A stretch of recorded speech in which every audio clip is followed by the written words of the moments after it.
দেখবে দুদিনেই তোমার জ্বর কমে গেছে, একদম চিন্তা করো না। বড়া খেকো জ্বর সারছেই না, বাড়ির কোনো কাজ করতে পারছি না। বৌমা মনে হয় রান্নাঘরটা লন্ডভন্ড করে ফেললো, আর দেখ খালি জল তেষ্টা পাচ্ছে। চিন্তা নেই, আমি অনন্যাকে বলে দিয়েছি এক্ষুনি জল নিয়ে আসছি। কি করতে বলেছিস ওকে জল ফল নিয়ে আসতে? বৌমাটা কি নোংরা কি নোংরা, ওর হাতে কিছু খেতে ঘিন্তা লাগে, খেয়ে ছেঁচায় না, ছুচিয়ে হাত ধোয় না, নোংরা ডিম একটা নোংরা। কত পরিষ্কার আমার সোনা বউটা। এই নিন আপনার জল এনেছি, কিন্তু জ্বরের মুখে কি শুধু জল পোষায়? তাই জন্য সাথে গরম রসগোল্লা এনেছি। তোমাকে দেখে কি কষ্ট লাগছে বলো? জ্বরের মধ্যে কি অবস্থা আপনার, চারিদিকে জ্বরটা খুব হচ্ছে, আর আপনি একদম ভাববেন না যে আমি নোংরা ভাবে বাসন টাসন না ধুয়ে আপনার জন্য জল এনেছি।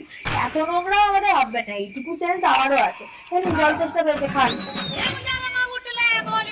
না, আমার জল তেষ্টা বেড়ে গেছে। একটু আগে এসেছিল, একটু সর্দি এসেছিল, গিলে নিয়েছি, তেষ্টাও মিটে গেছে।